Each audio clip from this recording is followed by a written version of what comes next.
News Tamil தொலைக்காட்சி நேற்று முன்தினம் நாகர்கோவிலில் நடத்திய தேர்தல் பயணம் நிகழ்ச்சியில் பால்வளத்துறை அமைச்சர் மதிப்பிற்குரிய மனோ தங்கராஜ் அவர்கள் உண்மைக்கு புறம்பான பல செய்திகளை பேசிட்டு போயிட்டார். அதுல ரொம்ப முக்கியமான ஒரு செய்தி நட்டாலம் குவாரி குறித்து அவர் பேசிய செய்தி.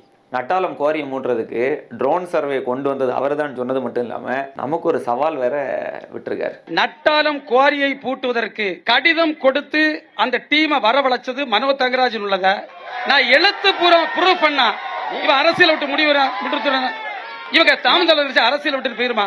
It was conducted on my request.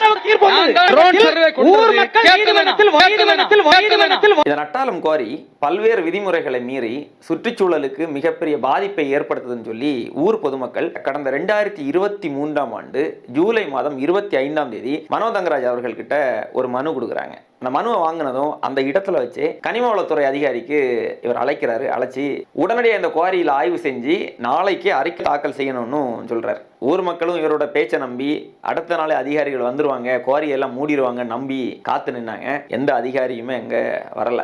அமைச்சரிடம் இருந்தோ மாவட்ட நிர்வாகத்திடம் இருந்தோ எந்த விதமான நடவடிக்கையும் இல்லாத காரணத்தால அந்த ஊரை சார்ந்த பால்ராஜ் ஐயா என்ன பண்றாங்கன்னா சென்னை உயர்நீதிமன்றத்தினுடைய மதுரை கிளையில இந்த குவாரிக்கு எதிராக ஒரு வழக்கு போடுறாங்க. அந்த வழக்கை விசாரித்த நீதிமன்றம் 2024ஆம் ஆண்டு பிப்ரவரி மாதம் 7ஆம் தேதி ஒரு உத்தரவு பிறப்பிக்கிறாங்க.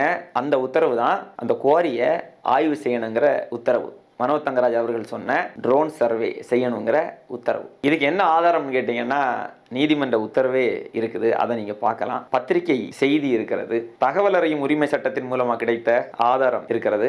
மாவட்ட ஆட்சியர் மனுதாரருக்கு அனுப்பிய கடிதம் இருக்கிறது. ட்ரோன் சர்வே நடத்துறதுக்கு உயர்நீதிமன்றத்தினுடைய உத்தரவு தான் காரணம்னு இவ்வளவு ஆதாரங்கள் இருக்கிறது. உயர்நீதிமன்றத்தினுடைய இந்த உத்தரவை அடுத்து அன்றைய மாவட்ட ஆட்சியர் மதிப்பிற்குரிய ஸ்ரீதர் அவர்களும் கனிமவளத்துறை அதிகாரிகளும் நேரடியாக வந்து இந்த குவாரியில் ஆய்வு மேற்கொள்கிறார்கள். இந்த குவாரி வழக்கில் நீதிமன்றத்தினுடைய உத்தரவை முறையாக நடைமுறைப்படுத்தாத காரணத்துக்காக மாவட்ட நிர்வாகத்தின் மீது நீதிமன்ற அவமதிப்பு வழக்கு தொடுக்கப்பட்டது. தற்போதைய மாவட்ட ஆட்சியர் மதிப்பிற்குரிய அழகு மீனா அவர்கள் நீதிமன்றத்தில் நிபந்தனையற்ற மன்னிப்பு கேட்ட வரலாறுலாம் உண்டு. நீதிமன்றம் அவரை கடுமையாக எச்சரித்த நிகழ்வுகளும் உண்டு. இதெல்லாம் அமைச்சர் மனோ தங்கராஜ் அவர்களுக்கு தெரியுமா?